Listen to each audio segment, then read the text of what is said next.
All right, let's talk about money, but probably not in the way you're used to. We're going to dive into the two completely different worlds that money creates, and why, mixing them up can be an absolute disaster. Okay, picture this. Your friend just helped you haul a massive couch up 3 flights of stairs.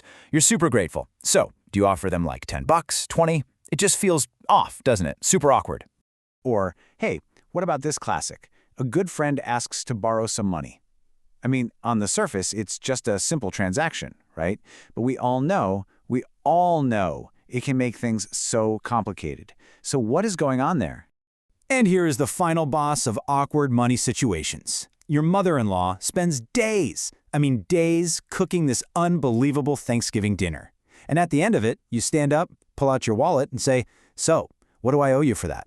You would never, ever do that. It would be a complete and utter catastrophe. Yeah, it's complicated. And the reason it's so complicated is that there's this battle waging inside our own heads. It's like our heart and our brain are in a full-on brawl.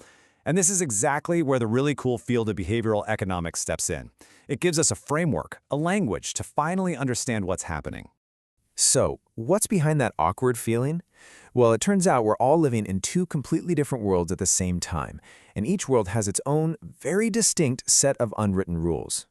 So researchers like Dan Ariely and Alan Fiske, they're the ones who really nailed this down. They called them 2 worlds. The first one? That's the world of social norms. You can think of this as the heart. It's all the warm, fuzzy stuff. Community, friendship, helping each other out. And the second one? That's the world of market norms. This is the brain. It's cold, calculated, and all about transactions. And wow, are they different? Let's break it down. In the social world, right, it's all about relationships and doing things for others.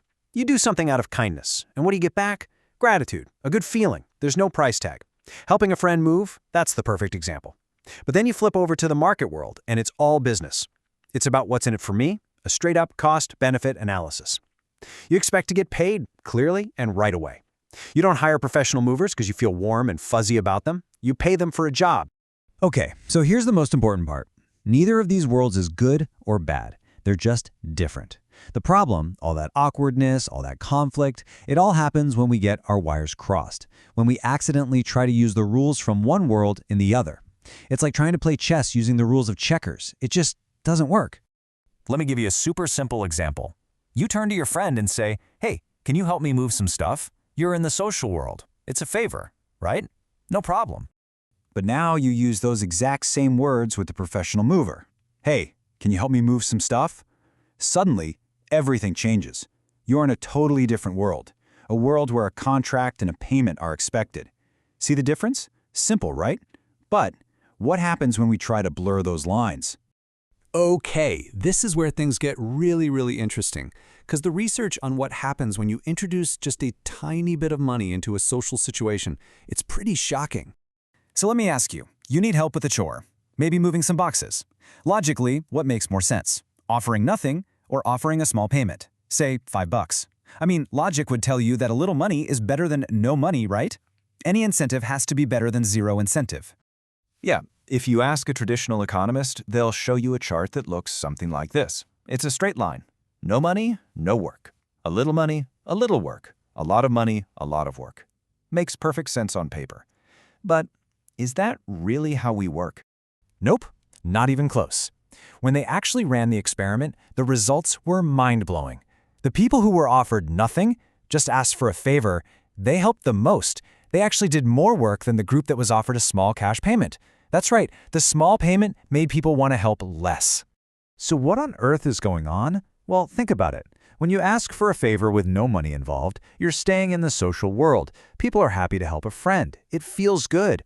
But the second you offer that $5, you've yanked them out of the social world and dropped them right into the market world. And in the market world, they're not thinking about friendship anymore. They're thinking, wait, you want me to do all that work for just $5? That's a terrible deal. You've turned a kind favor into a lousy job. All right, let's look at another famous study that shows this whole thing in action, but kind of in reverse. This one involves a daycare. So this daycare, they had a persistent problem. Parents showing up late to pick up their kids. It was annoying for the teachers, and parents felt guilty about it. So they thought, let's try a market solution. They introduced a small fine for any parent who was late. Simple enough. The idea was to get people to be on time. What do you think happened next? You guessed it, late arrivals actually went up a lot. The fine completely backfired. And the reason is fascinating. By putting a price on being late, they took away the social norm, the guilt. Before, being late felt bad. It was rude to the teachers. Now, it was just a service. Parents could think, I'm running late. Oh well, I'll just pay the fee for extra childcare. They turned a social sin into a market transaction.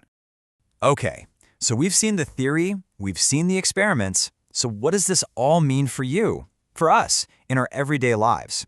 Let's tie it all together. All right, here are the big things to remember. First, we are always living in one of two worlds, the social or the market. Second, that awkward feeling you get, that's your brain telling you you're mixing the rules. Third, social norms are powerful, but they're also super fragile. And this last one is so important. Once you introduce market rules into a social situation, it is almost impossible to go back. Remember that daycare. Even after they got rid of the fine, the parents still kept showing up late. The social contract was broken for good. And that brings us to one last really sharp piece of advice. You know when you're at a job interview or a company meeting and someone says, "We're all like a family here." Well, you should be a little careful.